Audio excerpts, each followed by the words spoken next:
என்னோட மக ஒரு இன்டர்வியூ கொடுத்துருக்காங்க. நான் ஒரு ப்ரௌடு பெரியாரிஸ்ட். எனக்கு இந்த ஜாதி மதம் இந்த சடங்கு இதில் எல்லாம் எனக்கு உடன்பாடே இல்லை. அதே மாதிரி திருமணம் குறித்து என்கிட்ட கேட்டாங்க.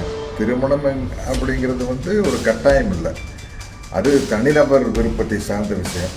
திருமணம் செய்கிறதாகட்டும், ஒத்து வராட்டி டைவர்ஸ் பண்ணுறதா இருந்தாலும் சரி, இல்லை தனியாகவே வாழ்ந்துட்டு இருந்தாலும் சரி, ஒரு தனிநபருடைய விருப்பம் சார்ந்த விஷயந்தான் அப்படிங்கிறது என்னுடைய கருத்து. திவ்யா கூட நானும் ஒத்து போகிறேன், உடன்பட்டு போகிறேன் அப்படின்னு தெரிவிச்சுக்கிறேன். வணக்கம். திருமணத்தை பற்றி, ஜாதி மதத்தை பற்றி, சடங்குகளை பற்றி எல்லாம் என்னோட மக ஒரு இன்டர்வியூ கொடுத்துருக்காங்க. அதை பற்றி சில பேர் ஆதரவாக கருத்து தெரிவிச்சிருக்காங்க, சில பேர் எதிர்ப்பாக கருத்து தெரிவிச்சிருக்காங்க. எங்கிட்ட அதை பற்றி கருத்து கேட்டாங்க. நான் ஒரு ப்ரௌடு பெரியாரிஸ்ட். எனக்கு இந்த ஜாதி மதம் இந்த சடங்கு இதில் எல்லாம் எனக்கு உடன்பாடே இல்லை. அதே மாதிரி திருமணம் குறித்து என்கிட்ட கேட்டாங்க. திருமணம் அப்படிங்கிறது ஒரு கட்டாயம் இல்லை, அது தனிநபர் விருப்பத்தை சார்ந்த விஷயம். திருமணம் செய்கிறதாகட்டும், ஒத்து வராட்டி டைவர்ஸ் பண்ணுறதா இருந்தாலும் சரி, இல்லை தனியாகவே வாழ்ந்துட்டு இருந்தாலும் சரி, திருமணம் இல்லாமையே நமக்கு ஒரு குழந்தை வேணும்னு ஆசைப்பட்டாலும் கூட இன்னைக்கு இருக்கிற மெடிக்கல் ஃபெசிலிட்டியில், மருத்துவத்துறையில் இன்னைக்கு இருக்கிற டெவலப்மெண்ட்டில் அதுக்கான வாய்ப்புகள் இருக்குது. அது சரியாக அமையலாம், சரியாக அமையாமலும் போகலாம், பட் அதுக்கான வாய்ப்பு இருக்குது. அப்படி இருக்கும் பட்சத்தில் இது ஒரு தனிநபருடைய விருப்பம் சார்ந்த விஷயந்தான் அப்படிங்கிறது என்னுடைய கருத்து. அதனால இந்த கருத்துக்களில் திவ்யா கூட நானும் ஒத்து போகிறேன், உடன்பட்டு போகிறேன் அப்படின்னு தெரிவிச்சுக்கிறேன். நன்றி, வணக்கம். வணக்கம். திருமணத்தை பற்றி, ஜாதி மதத்தை பற்றி, சடங்குகளை பற்றி எல்லாம் என்னோட மக ஒரு இன்டர்வியூ கொடுத்துருக்காங்க. அதை பற்றி சில பேர் ஆதரவாக கருத்து தெரிவிச்சிருக்காங்க, சில பேர் எதிர்ப்பாக கருத்து தெரிவிச்சிருக்காங்க. எங்கிட்ட அதை பற்றி கருத்து கேட்டாங்க. நான் ஒரு ப்ரௌடு பெரியாரிஸ்ட்.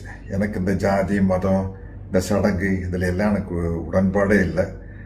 அதே மாதிரி திருமணம் குறித்து என்கிட்ட கேட்டாங்க. திருமணம் அப்படிங்கிறது ஒரு கட்டாயம் இல்லை, அது தனிநபர் விருப்பத்தை சார்ந்த விஷயம்.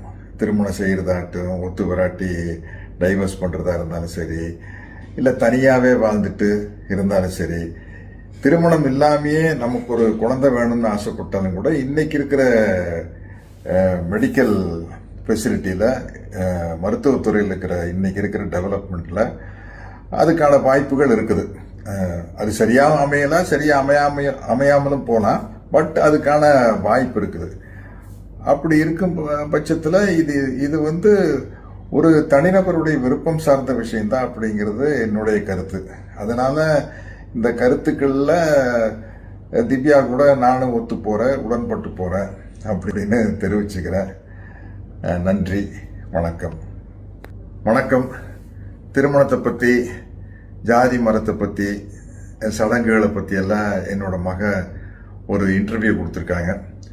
அதை பற்றி சில பேர் ஆதரவாக கருத்து தெரிவிச்சிருக்காங்க, சில பேர் எதிர்ப்பாக கருத்து தெரிவிச்சிருக்காங்க. எங்கிட்ட அதை பற்றி கருத்து கேட்டாங்க. நான் ஒரு ப்ரௌடு பெரியாரிஸ்ட். எனக்கு இந்த ஜாதி மதம் இந்த சடங்கு இதில் எல்லாம் எனக்கு உடன்பாடே இல்லை. அதே மாதிரி திருமணம் குறித்து என்கிட்ட கேட்டாங்க. திருமணம் அப்படிங்கிறது ஒரு கட்டாயம் இல்லை, அது தனிநபர் விருப்பத்தை சார்ந்த விஷயம். திருமணம் செய்கிறதாகட்டும், ஒத்து வராட்டி டைவர்ஸ் பண்ணுறதா இருந்தாலும் சரி, இல்லை தனியாகவே வாழ்ந்துட்டு இருந்தாலும் சரி, திருமணம் இல்லாமையே நமக்கு ஒரு குழந்தை வேணும்னு ஆசைப்பட்டாலும் கூட இன்னைக்கு இருக்கிற மெடிக்கல் ஃபெசிலிட்டியில், மருத்துவத்துறையில் இன்னைக்கு இருக்கிற டெவலப்மெண்ட்டில் அதுக்கான வாய்ப்புகள் இருக்குது. அது சரியாக அமையலாம், சரியாக அமையாமலும் போகலாம், பட் அதுக்கான வாய்ப்பு இருக்குது. அப்படி இருக்கும் பட்சத்தில் இது ஒரு தனிநபருடைய விருப்பம் சார்ந்த விஷயந்தான் அப்படிங்கிறது என்னுடைய கருத்து. அதனால இந்த கருத்துக்களில் திவ்யா கூட நானும் ஒத்து போகிறேன், உடன்பட்டு போகிறேன் அப்படின்னு தெரிவிச்சுக்கிறேன். நன்றி, வணக்கம்.